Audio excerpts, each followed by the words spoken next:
What's going on, everybody? Welcome back to the Kumite Lifestyle, where the mat meets the mic. I'm your host, Nick Arndt, and I appreciate you tapping in for another episode. Whether you're watching us on YouTube, listening on Spotify, Apple Podcasts, or streaming the show on your favorite podcast platform, thank you for being here and supporting what we're building. Every view, every listen, every follow, every comment, every review, and every share helps this podcast continue to grow and reach more people. If you're new here, this show is all about real conversations, real stories, and real people doing meaningful things. And if you've been rocking with us already, you know what time it is. Before we get into it, make sure you subscribe on YouTube, follow the podcast on Spotify, Apple Podcasts, leave a rating or review, and share this episode with somebody who needs to hear it. Now, let's get right into this amazing conversation. What's up, everyone, and welcome back to another episode of the Kumite Lifestyle Podcast. So without further ado, let's bring on today's guest. Today we have Tonya Johnson Gordon. Tonya, thank you so much for hopping on the podcast. It's an honor to have you on. How are you doing today? Awesome. It's not hot today, so I'm good. Yeah, where are you at currently in the world? Newport News, Virginia. Very cool. Yeah, so I remember the last time I was in Virginia. So I drive through Virginia when I go to Tennessee every summer. So, for those that are not familiar with Virginia, it's here on the East Coast, and it's a pretty big state. I don't think because I live in Delaware, and I always take for granted of how small that state is. So anytime you go to a big state like Virginia, but I feel like there's always a lot to see. So if you had to describe Virginia in maybe a few words or maybe a sentence, how would you best describe that state that you live in? Virginia has the capability to be just as massive as New York, because I'm from New York. So Virginia it is huge. I didn't realize how big Virginia was until I actually did a road trip. And yeah, Virginia could take you to so many different places just by driving straight. You can drive straight and you'll get there. You'll get wherever. You can get to Maryland, you can get to DC, you can get to North Carolina. Just drive straight. Yeah, very cool. So, yeah, it's always something that I love to hear when I have different guests on, like, where they're at as far as location wise and just things, how they can describe that, that place. So very cool. So one of the reasons why I wanted to bring you on today, and well, first I want to thank you for reaching out to Kumite Lifestyle. Our goal is to definitely be inclusive on this platform and to hear stories from all walks of life. Now, today we have something a little bit special where typically when I have a guest on, whether it's a karate athlete or just an athlete in general, they share about their stories. But today, Tonya, you have a very unique and special opportunity to talk about your experiences kind of from the sidelines, if you will. So being a mom in the sport, because I truly believe that you don't have to do karate to actually understand it. You can also watch, and then you can also learn from there. So I know you have a vast array of knowledge there and experience. So let's start off with this. So when did you get first introduced or kind of acclimated to karate as a whole? Whether you did it in person or maybe you saw it on TV, a movie, when did that first become introduced to you? Well, I mean, in my age group, I'm pretty sure everyone on Saturdays, I would sit and watch the Bruce Lee movies. Oh, yeah. Saturdays and Sundays. It was Bruce Lee. Always knew about karate, knew of karate, but never understood what karate really truly meant until I became a karate mom. I think outside of being a parent, karate mom is probably one of the greatest jobs I've ever had.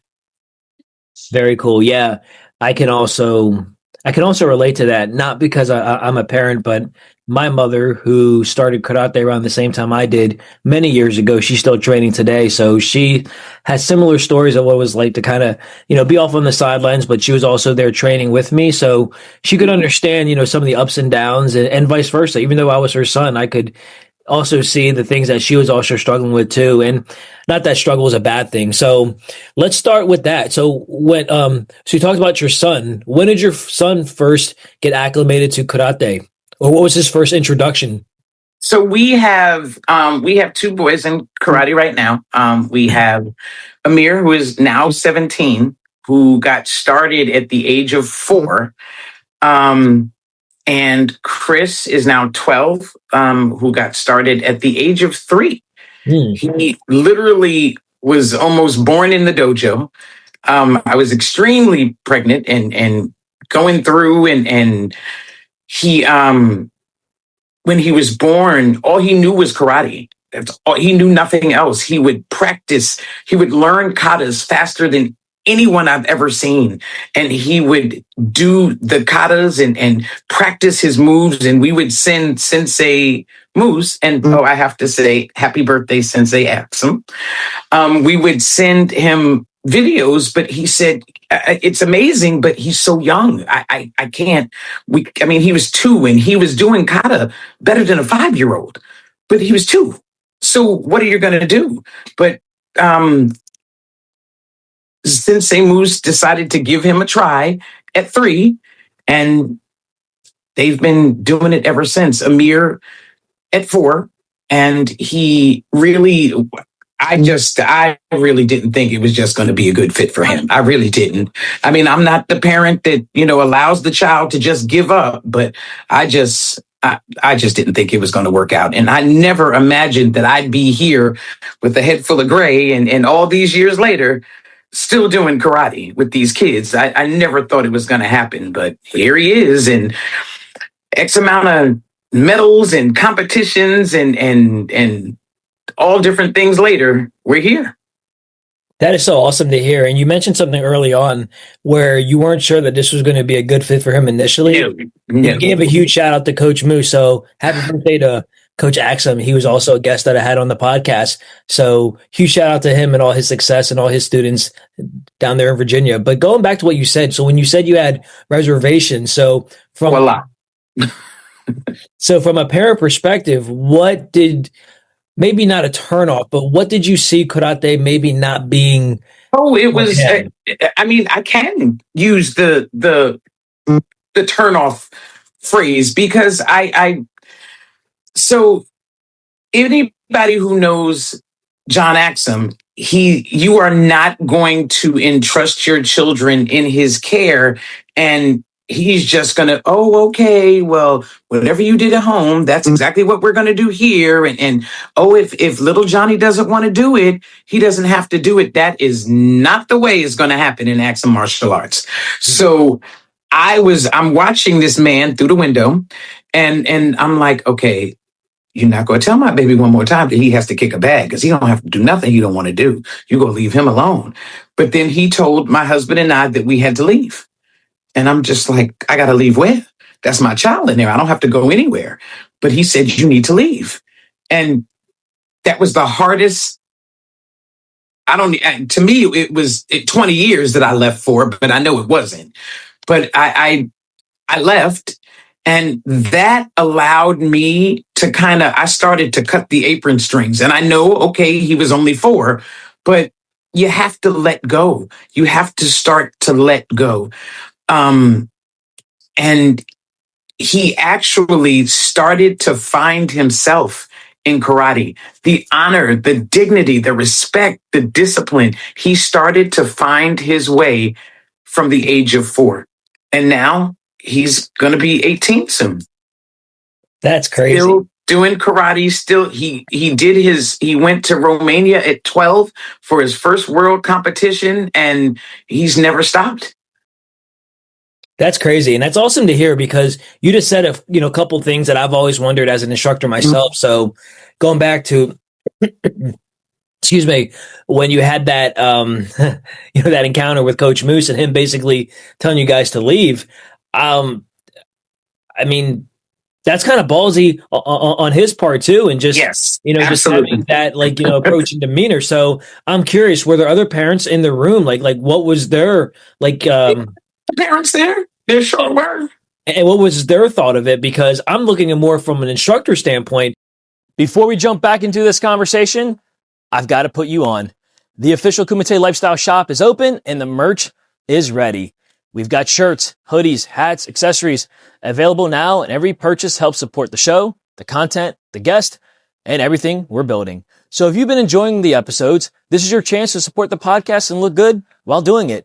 Head on over to KumiteLifestyle.com, click the shop, and grab your gear today. Use promo code Kumite, Kumite, and receive a 15% discount for each purchase. Don't just watch the movement, be a part of it. But now I'm also looking from I'm a parent and consumer standpoint, because when you're asking parents to leave, there's a chance like, okay, I'm leaving, but I'm taking my student with me and good luck, So obviously there was something there, and whether you could conceptualize it or not, Tonya, but was there already kind of like a level of trust without even realizing it? Like, did you know that There had to be. Yeah. There had to be. I guess everything in me said it's okay. It's okay. I didn't want to do it. Believe me, I didn't. And I stood outside that window. Yes, I did. But he was just like, you gotta go. You gotta go. But with each day, I knew more and more that my husband and I had made the right decision. With each passing day, that it made more and more sense.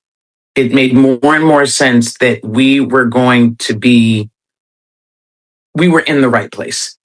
We were in the right place. And then, of course, when Chris came along, it was never anything else. I mean,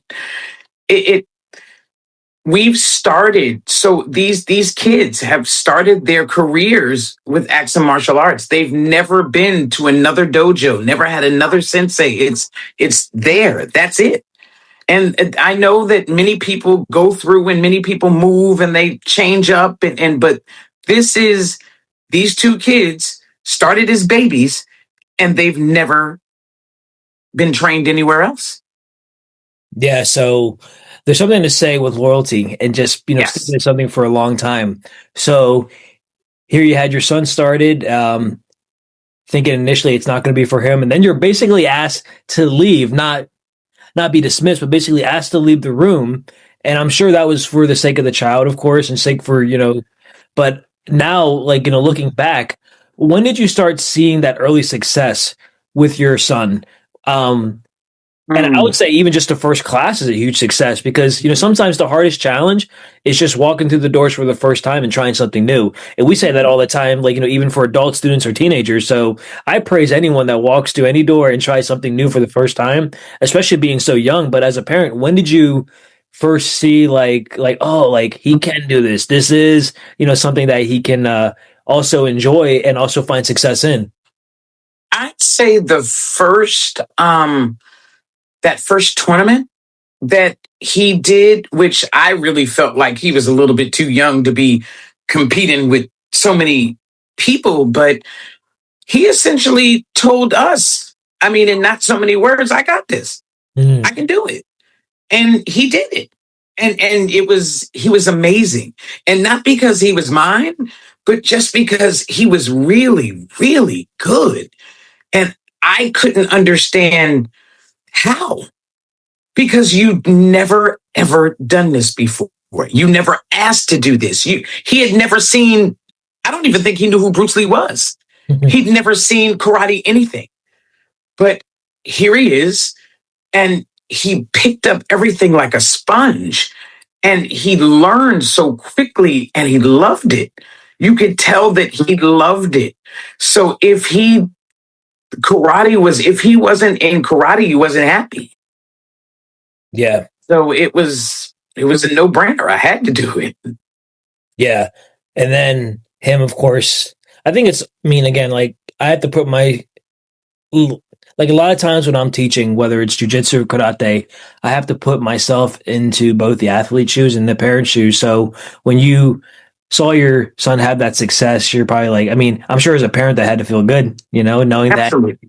that he's also doing something that, because I think for those, watching sports, it's not cheap. And I know there's, obviously different sports that cost a little bit more, but karate, if you travel and you're doing it, regularly, it can add up. So to see all the hard work and sacrifice pay off, especially early on, I know as a parent that had to be, such a cool feeling. I do have a question for you. Yes. So I don't I see it sometimes, but I'm not actually in the shoes of a parent. But when you're at a tournament, like what kind of emotions go through as far as like I hope my baby performs well, or like I just want him to have fun, or is there kind of that worry that if they don't place or if they don't feel like they did well enough that like they're going to be hard on themselves. So like what do you like tell yourself, or what do you kind of have prepared to tell your son, if you will, if they don't get the results that they're looking for that day? Because everyone wants to win, and I don't think anyone competes saying like, oh, like I'm just here for the experience. No, everyone is there to win. So You are absolutely right. So I am the parent, and I've always been told in life that I say the things that people they think, and they really want to say, but they're just too afraid to say it. There's not a parent within the sound of my voice who goes to a karate tournament and on the way to the tournament in the car, oh, baby, don't worry about it. As long as you just have a great time and keep a smile on your face, bull crap. yeah, What you're saying is you about to go out there, you about to get on that mat, you about to do what we came to do, and we about to get this done, and we gonna get that medal. That's what you're saying. So yeah, tell the truth. Be yeah, honest with yourself, be honest with your children. You couldn't give two craps if they go out there and have a great time. You want to go out there because you want to wear that gold medal around your neck and prance around that auditorium or that venue. That's what you want. yeah, That's what it is. And don't think that I'm not proud when, and I have a whole bunch of babies. I have a whole bunch of these are all of my karate children. When somebody comes up to me and puts a medal around my neck, yeah, I earned that medal. You daggone right, I earned that medal. I sure did. I may not have got out there. I may not have practiced. I may not have got out on a mat or did a kata or did a push up, but I earned that medal because when you hurt, I hurt. When you train, I train. That's what it is. yeah. I'm out there just as much as you are. Yeah, I think that's a really good point to make. To also expound on, because a lot of times as athletes, people only see what the athletes do, but then like they don't realize what sacrifice goes in for the parents. And I'm sure everyone's heard the saying like, oh, the crazy soccer mom or the crazy wrestling dad. I don't say they're crazy, they care, and I would much rather have a parents, and thankfully I did, and I still do, that cared enough for A, to show up, and to B, to tell me like, hey, like we want you to win. Because like I just feel like, what's the purpose of competing? What's the purpose of training Right. for years, months leading up to To not want to win. Yes, and I see it all the time, and I'm sure you have too. But that's what separates, your more serious, or I don't even say serious, but the athletes that are there for the right reasons. But I think that all stems from having great coaches and good parents as well. So it really starts in the dojo, because when that mentality is instilled early on, that's why you see athletes having success, especially especially your more younger athletes. And I love that you mentioned that you're the karate mom. And I have no doubt that like over the years you've fostered these great relationships and these good connections. So do you feel like when you go to tournaments, you're kind of like a coach, but also like the sideline mom, like you said? Try to be. I try to be. My thing is I'm a hugger. So when you come into these arenas with these kids, and especially the young boys, Yeah. it's they have to, they do kumite, and they have to be so hard, and and any one of them will tell you, as soon as I see him, oh, I don't get a hug. What's going on? Yeah. What?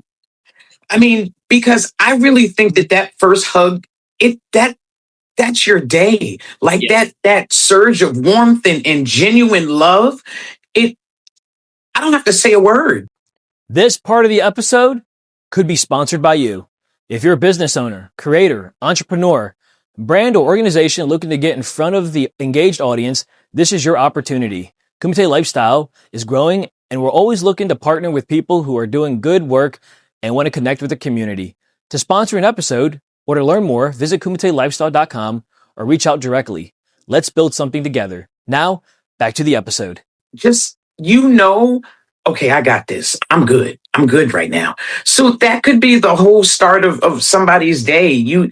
These kids, sometimes it's always easier to talk to somebody else's parent than it is to talk to your own.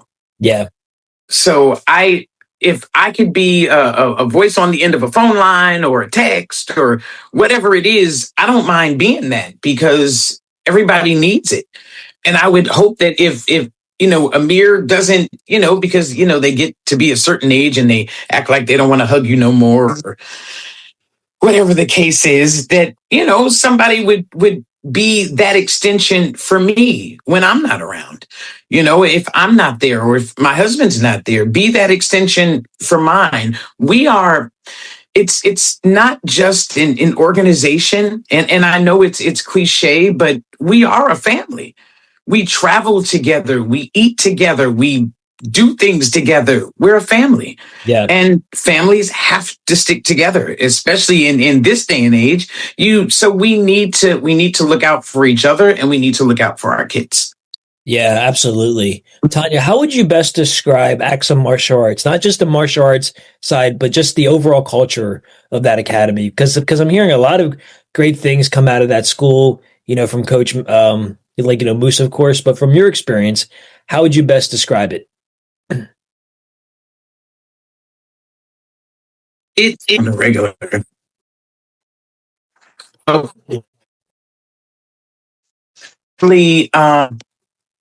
It's family. That's the only way that I can.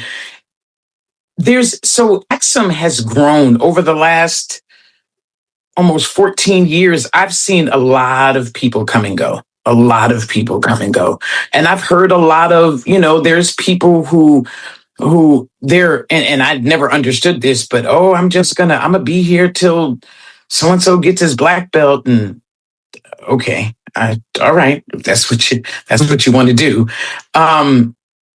But there's a core group of us.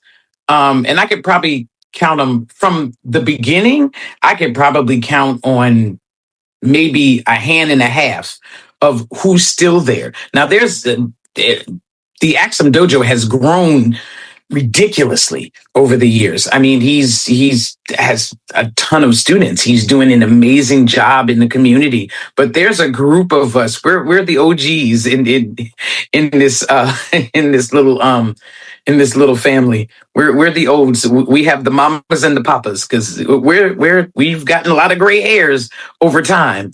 Yeah. And our kids they're older now. We were watching we were all at the house last night watching YouTube videos of old, different competition things. And I'm looking at the faces and I'm like, oh my gosh, is that so-and-so? Look how small he was. Some were snapping pictures and it's just so cool to see the kids grow up and now they're teaching. Yeah. Now they're teaching the next generation of young ones. And these little kids look up to them the same way they looked up to the people they looked up to. Yeah. And I don't even think they understand the potential that they have. But the fact that they're still respectful and they come out with dignity and honor and they still, yes, sir, no, sir, yes, sensei, no, sensei. But it's just second nature. It's just, that's who they are. And it's amazing to have someone who could be that great of an extension of a parent.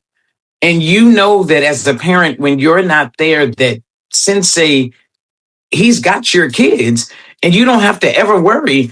That's awesome. Because many people go through life and never have that, not even within their own biological families. Yeah. So we've got something really good going on here. Yeah, absolutely. And you said it best when you said it's cliche, but it really is a family.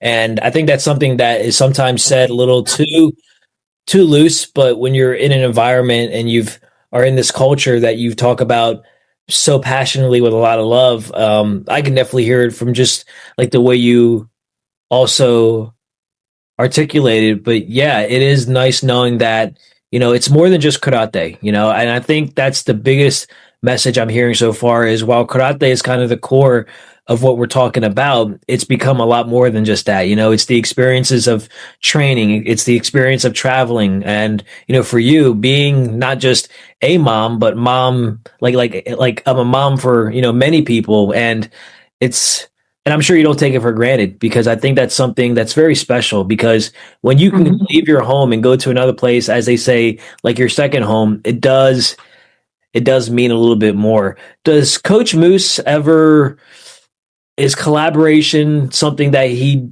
does with some of the older parents or some of the folks that have been there for a while? Has he ever bounced an idea off of you? Said, "Hey, what do you think of this?" As far as terms of not karate itself, but as a group for a team, something community wise.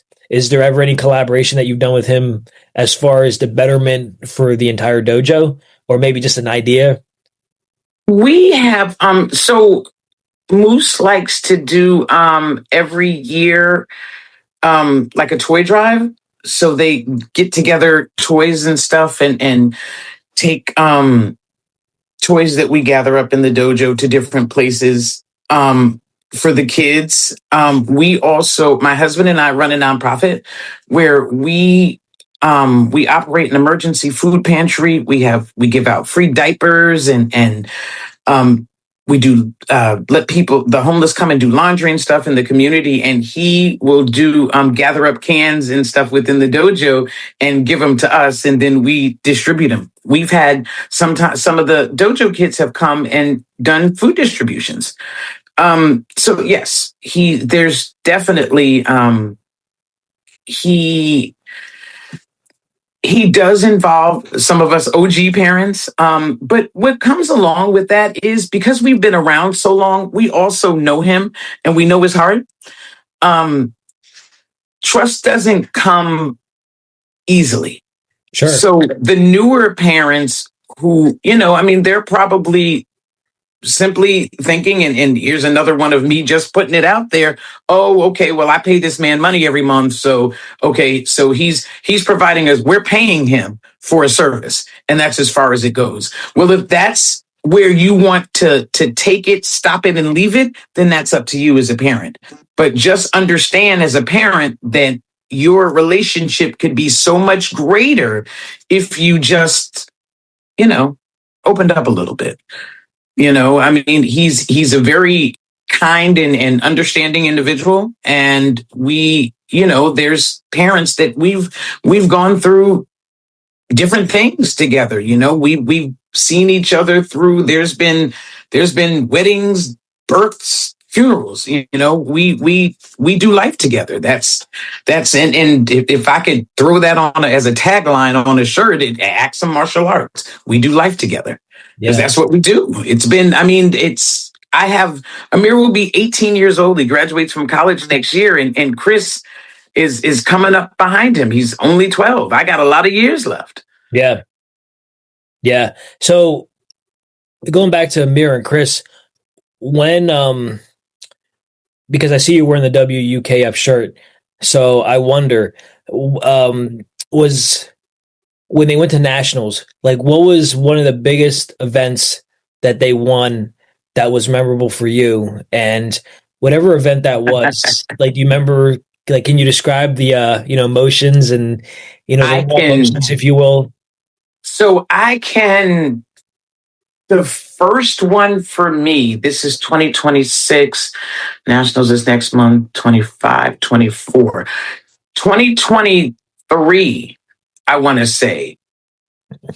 Amir was competing at Nationals, and he was, I mean, for all intents and purposes. Before we go any further, do me a quick favor. If you're enjoying this episode, make sure you like the video, subscribe to the channel, and share it with somebody who would appreciate this conversation. That one share really does help the show grow. And if you're listening on audio, make sure to follow the podcast and leave a rating or review. It helps more people find the show, and it lets me know that you're rocking with what we're already building. All right, let's keep it going and let's get back into this amazing conversation. He was on his way. And we were hoping that, he had a shot at grand champion. And he blocked a kick or took a hit to the forearm, and he broke this. And I remember, because I always do, my husband and I do the scoring for most tournaments, and they came and told me that the ambulance was here for Amir. Look, Amir, who? Why would they be here for Amir? Yeah. And I just it and at that point, it's like every mom, not every mom's worst nightmare is my child is hurt, and I didn't know anything anymore. Um, and to see him on the stretcher and then had to go to the hospital and everything that came in line with it, he was scheduled to he was going to Worlds in Scotland like 3 days later. And he literally went from the stretcher to the hospital to got bandaged up, and he got on a plane and went to Scotland. And I'm just like, wow, wow, that's dedication. He couldn't compete, but all he could do, and he could have gone home. Yeah. He could have gone home, but he chose to go and support his team. But after that, he worked hard. I mean, the comeback trail is real. He came back hard, and that 2024 Nationals Grand Champion for Kumite was like it was like watching the Muhammad Ali fight. It was like you really would have thought he won the prize, because that was amazing. And then he went straight from there, and I believe he went to Worlds in Mexico right afterwards, and he killed it there too. So he was on a mission. And then he came back last year and did it again. He was on a mission. Yeah. He was on a mission. Chris is and it's so crazy because he's so young. Chris doesn't have the opportunities yet because of his age. Keyword yet. Well, he went to Sweden last year. Oh, okay. Chris got to go to Sweden last year. Chris, and so for the what's the age for that? Is it 11? It 11, 12. Let's say 11, 12. Oh, good. Yeah. I was just curious. But Chris and Amir will be competing in Romania in July. Yeah, that's awesome. So, yeah, and it comes full circle. It's very sentimental because Romania was Amir's first world championship, world competition, and he got 2 gold medals, kata and kumite, at Worlds in Romania, and we're looking to spin it again. But for Chris to be there with him, it means a lot to have both of them there together. Yeah, it's just, and I sit back and I kind of let them do them at this point because they're 17 and 12 now. I mean, I'm there, but I watch, and I try not to say, because if Amir doesn't do well, and I'm a very opinionated person, a lot of times I gotta shut up. I gotta, there's nothing I can say that's gonna soothe that loss. Yeah. Or it's just, it's hard for me to sit back and not do anything. So I'll call on some of his friends, and they know how to handle it. They know what to say. They know what to do. Sometimes you just got to let him be by himself. But I'm so glad that he has a brotherhood he's got like 40 brothers who will always have his back. I don't worry. I don't worry as a parent. If you go in and you teach your children to take every opportunity and pull from every experience that you have. But I love watching these kids come together. At the end of the day, they're brothers. Yeah. They're brothers and they're sisters. And I love it. I absolutely love it. Yeah. That brotherhood and sisterhood that you're talking about, it can't be replicated. It's something that you have to be able to experience firsthand. And it's awesome from your standpoint as not only a karate mom, but also as a parent to be able to see that firsthand. And And you're part there. I mean, you're right there with them. I mean, you're getting to see both your sons grow up, Chris and Amir, like as you're saying, and you also get to see what karate is doing for them both on and off the mat, if you will. So going back to those big competitions, as a parent of the sport and as a fan of the sport, when you go to these big events, nationals, or when you see your boys competing on the international stage, obviously there's a big jump in the level of competition, but Mhm. and certain athletes, they can rise to the occasion, as they say, but all that stems back from how they're being trained at home and how they're being, like, of course, raised. So what have you enjoyed most about karate from a fan standpoint? Do you enjoy the kata? Do you enjoy the kumite? Obviously, you enjoy watching your sons compete and everyone else that you've had an opportunity to watch grow up. But I would love to hear from your perspective, just from a fan, standpoint. Like, what do you enjoy about karate overall? I mean, I guess I have to. I guess I got to sit there with everybody else because now we all know that when you have your day of kata, you have your day of kobudo, and you have your day of kumite. Yeah, And once that kumite day comes, you go see that auditorium is going to fill up like it's never been filled up before.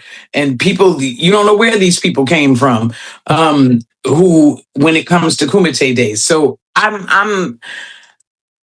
like it all, but I love kumite.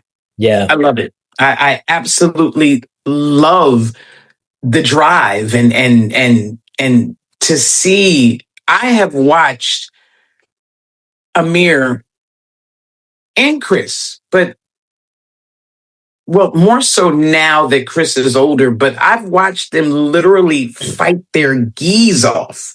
Like they're so drenched in sweat and encompassed with exhaustion and they just it's like they couldn't fight another match. They couldn't swing another punch. And they pulled it from the depths of, I don't know where you got it from. And you did it. And you pulled it off. I yeah, don't I you watch stupid movies like Rocky and you see he hit one more threw one more punch and he fell to the ground. And I've seen that. I've seen that in real competition. So it's not Hollywood. It's real.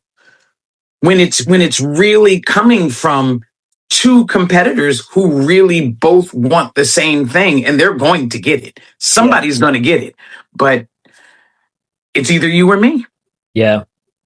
That's so true. Yeah, it's interesting how, like you said, that. Well, first, I appreciate you giving me your perspective on which aspect you enjoy, and I like how you said you like them all, but you definitely aim more for Kumite, and I would have to agree with you there. It just seems to bring a lot more fire and energy, and Yes. especially when you're watching two really good athletes go at it, it's almost like art, if you will. It's this constant game of back and forth chess.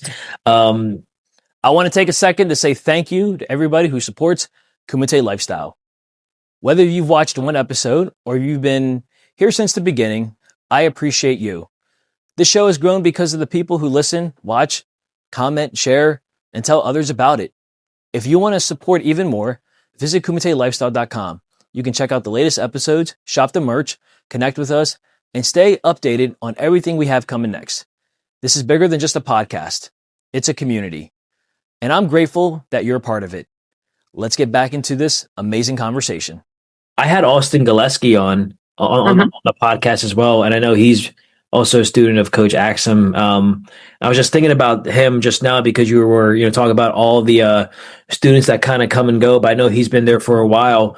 So when your boys are training at home, because I always believe that you learn more from, of course, your losses than you do from your victories, but a lot of your improvements or your upgrades come from your training at home. So aside from the folks at nationals, because everyone's good at nationals, in my opinion, to some degree, of course, but obviously when you make the world team, that's a different level. But, when we talk about, the home dojo, if you will, right? Or where you're from, like, where would you say, like, I'm sorry, who would you say that has definitely pushed both your sons, to that next level? Because And the reason why I asked that is because, sure, you can compete with some of the best people when you go to nationals, but you only get to see them for a day or two. So you're not really getting a chance to really train alongside them because you're more competing. But as far as the elevation and that growth from, from a parent standpoint, and maybe it's quite a few names, maybe it's only a few names, but how would you say that that continued growth continues to happen in the dojo? Like, what makes your sons continue to grow from the competitors they are? Because no one wants to stay stagnant, of course. So, how do they keep that fire alive? Is it certain teammates that make them better, or is it just their willingness to want to get better? I'm sure it's a combination of a few things, but I would love to get your perspective on that. I think so. What we have, or what they, and this is just, I don't know what they would say, but I know what I see. So your, you have your Austins, Mm-hmm. you have your Mikey Eggleston, Yeah. you have your Ryan, you have, it's crazy that, and I'm naming the older ones, but then I got to put Chris in there because Chris being the baby brother to all, whatever they do, he's included. Yeah. So he's going to be in there as well. And they compete. They train together pretty much. I know Ryan and Mikey train a lot together. Austin will get everyone together. He'll get all of the guys together and they'll do like a Friday evening, or oftentimes Austin has gotten former people from the dojo who aren't there, or maybe because he knows a lot of people and he'll get people together. You have, he'll get Stevie to come up, he'll get JJ to come up, and they'll do these different trainings. And I mean, I could throw out names for days because I've watched these kids grow up. I have watched all of these kids grow up, and I know who's who, and I know who's capable of doing what. And I watch. But yeah, there's Austin has so much potential to pull a core group of people together to get people to reach the potential that they can, that to get them exactly where they need to be. And one thing I could say about Austin is he will ask, what is it that you want to do?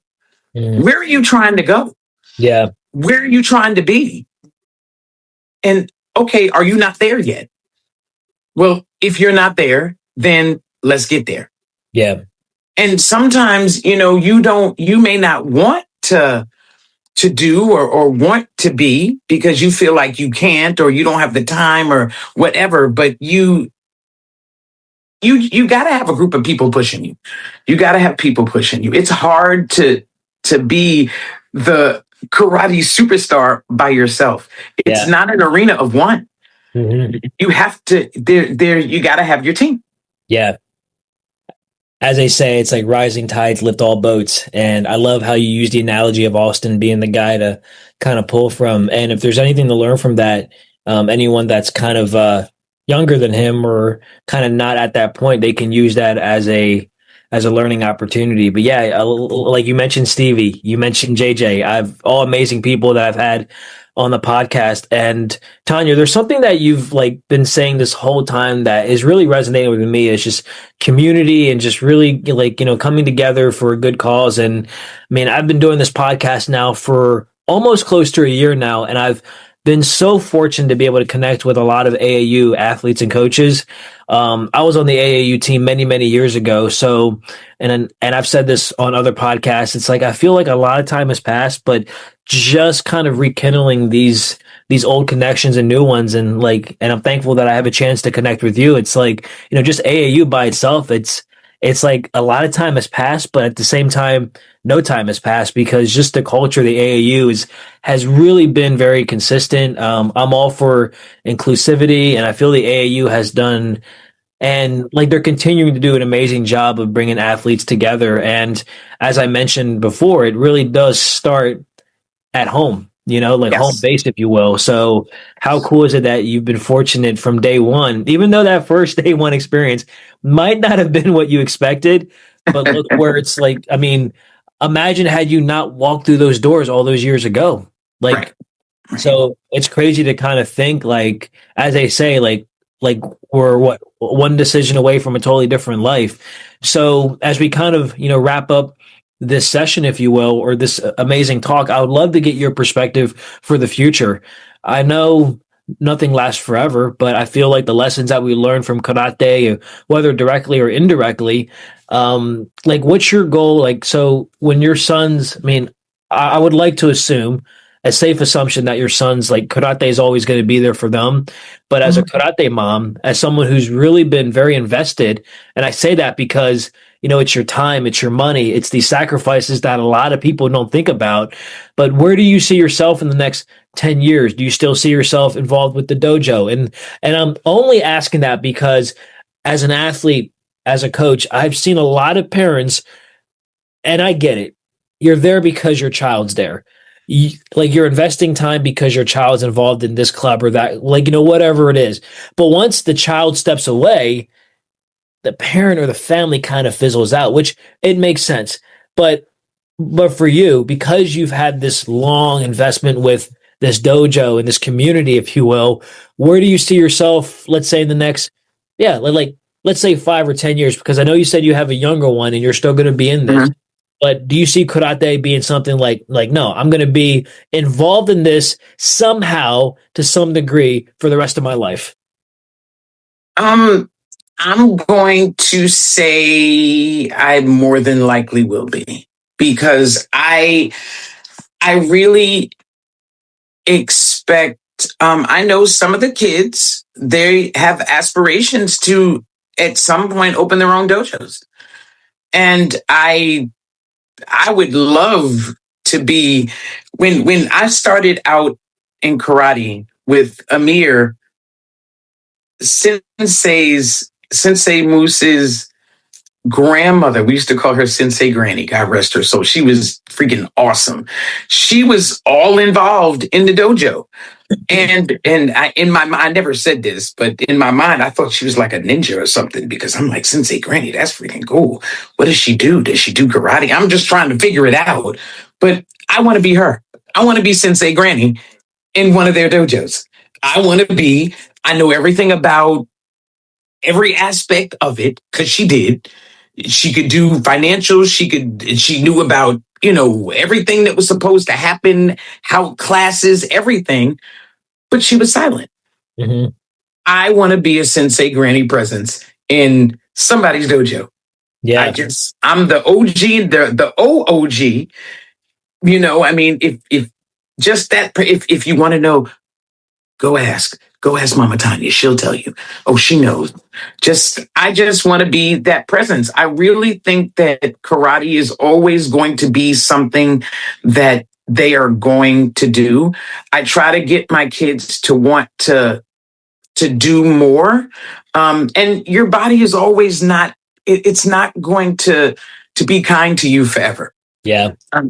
Kumite is rough. It's Yeah. rough on your soul. And I see the boys, and I mean all of them when they after competition, they're my hip hurts, my knees hurt, my back hurts, my joints hurt. And I'm like, good God, y'all are like 16, 17, 18. You don't know joint pain till you talk to me at the end of the day. But they are dealing, and this is what I mean as a parent, I can't, I can't fathom what you're going through mentally, physically, spiritually. And so I just know there's going to come a point when the body is not going to react the way that it did when they were 15, 16, 17. And they're going to have to say, okay, you know what? Maybe I'll compete from time to time, but I'm going to teach this next generation what karate really, truly is. I need you young ones to know what it is and how to get to where I've been. And I want to be a part of that. Yeah, absolutely. And I can definitely I can definitely, sense the love and all the care that you put so much time in, not only for your family, but, the extended family as well. And I really appreciate you sharing that last bit as far as being there, to some degree. And I love the notion that, your boys will, eventually open up a dojo. And whether they do or not, I know karate is going to be a huge part of their, of their lives as well. And Tanya, you mentioned something just now that I wish more people would kind of wrap their finger around. Like, yes, what we do is brutal on the body. Mhm. And like you said, like, as I say, Father Time, he's always the winner. So we might think we have time, but, unfortunately, we don't know, when our last match is or when the last time our time at the dojo is. It's crazy, especially as we get older. I mean, I'm in my 30s now, and I was just talking to my sensei the other day. Time goes by quick, but yeah, like a little back pain or a little this and that. It makes you appreciate, like, man, I really appreciate the times when I didn't have these aches and pains. So it's cool that you can kind of pass that message on to the next generation. Tanya, what would be your overall message for, let's say, and this is a two-part question, what would be your overall message to any parent that's, getting their parents involved with any activity? And it doesn't just have to be karate, but we can kind of use that just like in the realms of conversation. But what would be a message for any new karate mom or dad that's starting off, like what's an important message for them to kind of understand in the beginning? And if they are in this for the long haul, how do they stay, committed? And like, what's the best way that they can help support their kids? One, don't be afraid to let them be a child, but also don't be afraid to let go of their hand. Mm. You're gonna have to watch them walk. Yeah, you have to, and easier said than done. No, it's not. It's not easier said than done for me because I've had to sit back and I've had to do it twice. And it's for me, I had to do it with Amir. And then now I had to start all over again and now do it with Chris. But I've had to let go of Chris faster than I did with Amir. But it's because of the family that we fostered over all of these years that it has been so much easier for me to say, okay, I can watch you work now. I'm gonna sit and I'm gonna watch.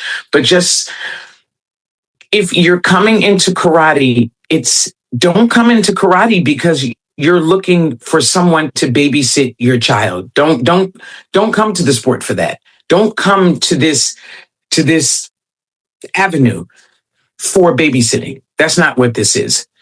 If that's why you're coming, then I would suggest you stay home because Yeah. that's not what this is. But if you're coming because you really want to offer or to afford your child something that an extension of what you've already done at home that you want to continue on multiple stages and arenas all around the world because it is possible, then give karate a chance and trust your sensei. But if you don't trust your sensei, then you also need to go somewhere else.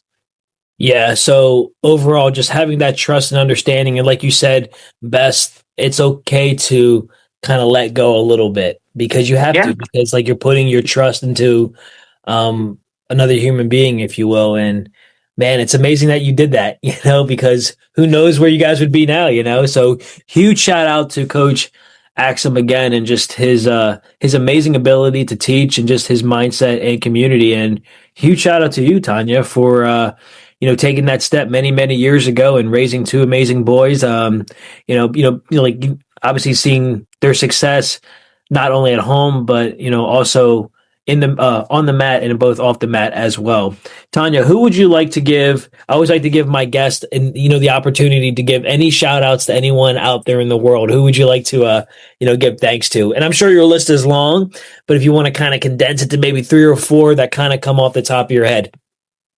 Okay, well, I got to give thanks to God first because none of this would be possible.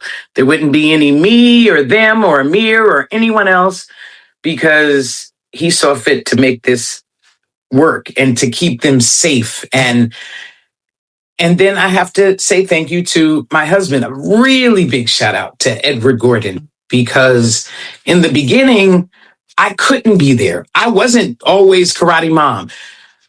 I actually, in the beginning phases, people told me, one parent told me that she didn't even know they had a mom. I'm like, well, how the hell do you think they got here if you don't think that I was there? But because I wasn't around. But my husband did everything. And then we kind of switched roles for a little bit. So he gave me the opportunity to experience what he did. He was karate dad. So now he's Papa Eddie and I'm Mama Tonya. And also to Moose. Yeah. Who Moose and I can go at it from time to time, but the love is there. Yeah. And I know he means beyond well. And I know he has nothing but genuine love and care for my kids. And I think the dojo, the dojos. So the our OGs. So we have OG Donnie and OG Lin, OG Rhonda, OG Melinda, Papa Jose, and Nanny Fran.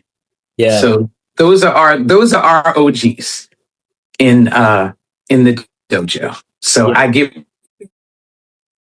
That's awesome. Yeah, and also I want to give a huge shout out to you as well. To all of them because every.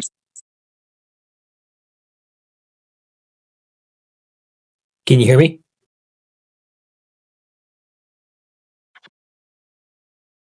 I hear you. Yeah, no, I was just gonna say, like, I appreciate you, giving those shout outs to those individuals that have helped make an impact not only in your life but those around you as well. Tonya, I also want to thank you for hopping on, today's Kumite Lifestyle episode. This was my very first parent to have on this. I like to be the trendsetter. Yeah, and this might be a cool trend where I sit down with a vast array of parents and kind of just get their perspective because you shared a lot of cool insights, things that I've maybe already seen prior, just being around this industry and working with a lot of like-minded individuals as far as parents go, and I see some similarities in you and other parents, and I'm sure you can see the same in other parents as well. But yeah, I really appreciate you sharing your story. I think more parents need to get educated on what to expect and just kind of having more grace and, as they say, trust the process, if you will. So I'm grateful for the time that I had with you today. And before we do go, where can people find you on, let's say, on social media, if you have one, or how can people get in touch with you if they have any questions in relations to, being a karate mom or a karate parent? They can. I have Facebook is Tonya Gordon, so it's Tonya Gordon. I'm embarrassed to say this. So I do have Instagram, but I honestly don't know what it is. So I think I do. But just if you can find me on Facebook, my kids say I don't need certain forms of social media. They're probably right because I have no clue. Yeah. All right. Very cool. So, for those watching, if you want to get in touch with Miss Tonya, you definitely can. Mm-hmm. And again, for those watching, thank you for, staying tuned with us and watching us from the start to the end. If you're watching this on YouTube, make sure to hit that subscribe button and like us, and then, stay up to date with all the current content. And then as well as listening to us on all the major streaming platforms, including Spotify, Apple Podcast, Amazon, and so forth. And if you're listening to this and you would love to be a guest on the show, go to kumitelifestyle.com. You have apply to be a guest, and we would love to hear your story. And Tonya, I will also follow that up with, if you could recommend 3 people to be on the show, who would it be? 3 people. Okay. Well, Mikey Eggleston Jr. And I have to throw in, I want Amir to do it, but I don't think he will do it. I really want, because Amir is a behind the scenes, low key type of guy. Yeah. But I really think you would love to sit down and talk to Chris. I think you and him would have a great time. But I'm going to say Mikey, Chris, and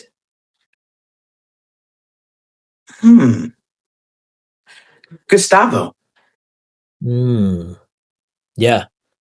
Yeah, those are all solid names. Yeah, so if you're listening to this, guys, or if you know, Let them know. Mama Tonya said it. yeah. Mikey, Chris, and Gustavo. I want you to rise to the challenge. All right, yeah. Let's get them on and yeah, let's just keep this party going as they say. Perfect. Tonya, thanks again for your time today. I was super stoked to have you on, and I'm glad that you got a chance to, share your story of being a karate mom. From the Kumite Lifestyle team, we appreciate you and hope that you enjoy the rest of your day. You as well. Thank you. Welcome. That's another episode in the books. I want to thank today's guests for being a part of the show and bringing real value to the conversation. And to everybody watching or listening, I appreciate you more than you know. There are a lot of great things you could be doing right now with your time. So the fact that you spent some time here, it means a lot. Make sure you subscribe, follow, share, and visit kumitelifestyle.com to support the show and check out our amazing merch in the shop. Remember, every story matters, every conversation has value, and we're going to keep building one episode at a time. Thank you for tapping in. I'll catch you on the next one.